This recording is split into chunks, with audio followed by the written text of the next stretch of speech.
Well, I'm all for Christmas, all the happy smiles and the wishes, and I want it all from the lights to the... Question: how much effort are you putting into pursuing your goals? Seriously, on a scale from 1 to 10, how much effort have you put in today?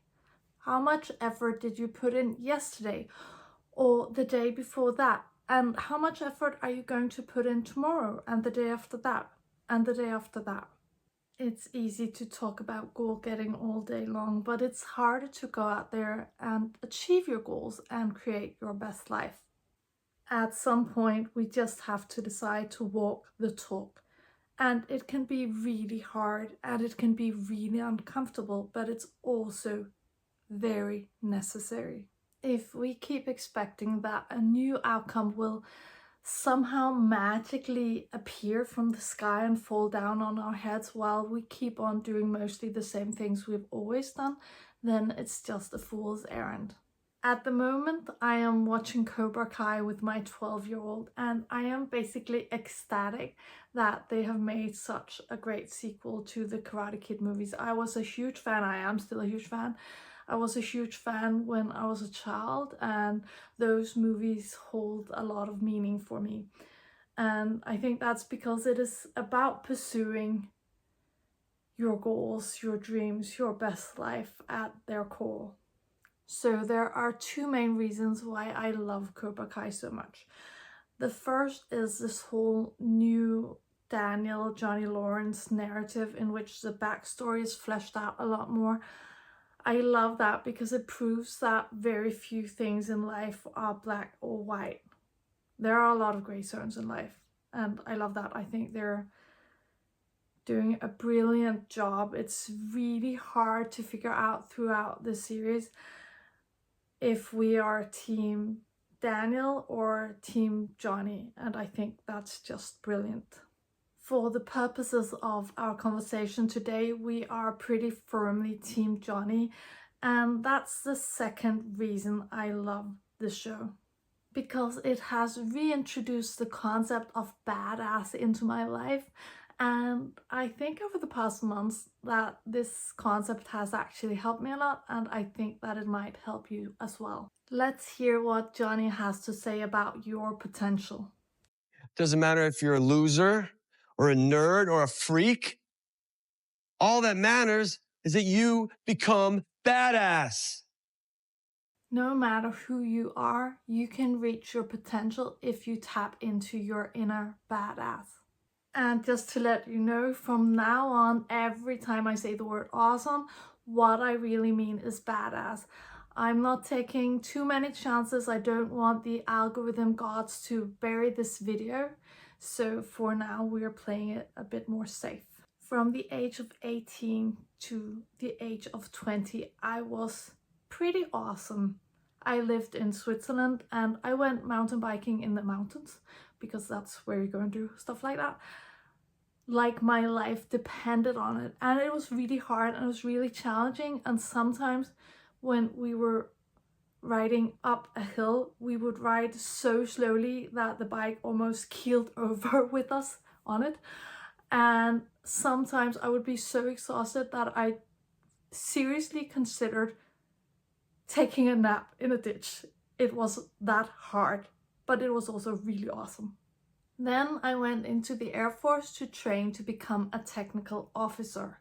That career was pretty short-lived, but I am still proud of the fact that I made it through the admission test and I made it through a good part of the basic training. It was hard. It was exhausting. It was a lot. But I was connected to my inner awesome, and at the time I could actually run 5K in 24 minutes, which I think is pretty solid. Eventually I was kicked out of the Air Force, but then I went on to do other awesome things throughout the rest of my 20s. At some point after I had children, I got stuck and I disconnected from my awesomeness. But I am hard at work bringing it back, and I even started running again, which is crazy. If you are stuck right now, you need to flip the script. You got to flip the script. You need to take action. You need to commit to a plan. You need to do new things to achieve new results. I need you to know, however, that this pep talk really is not for you if you are hopelessly stuck, if taking even the tiniest action seems impossible for you. You might think that you are a world champion procrastinator, but it's likely not the case, because procrastination is incredibly misunderstood. If you feel completely incapable of taking action, I understand. It is actually a sign that your nervous system has gone into lockdown, which is also known as the freeze state, and it's a natural response, but it's a natural response to overwhelm. And you need to lessen the overwhelm to get to a place where you can work towards your goals. I am basically a first-person expert in the freeze state. I have spent so much of my life there, and I've also learned to navigate it so that I do no longer spend as much of my life there. It's natural to dip in and out. It's a natural response. It will occur from time to time.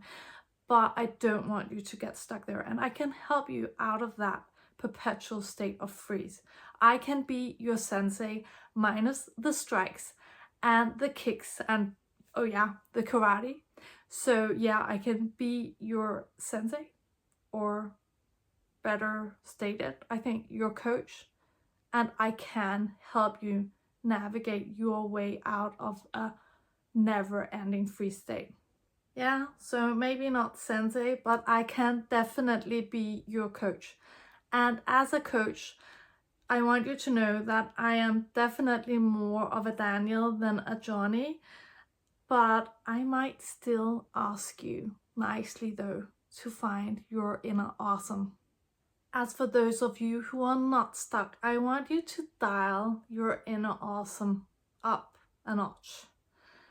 And I want you to do it today and tomorrow and the next day. And I'll be happy to help and support you too if you need a coach in your corner. If you would like to book a 30-minute vibe check call, I've posted the link in the description box. Until next time, Carpe Diem.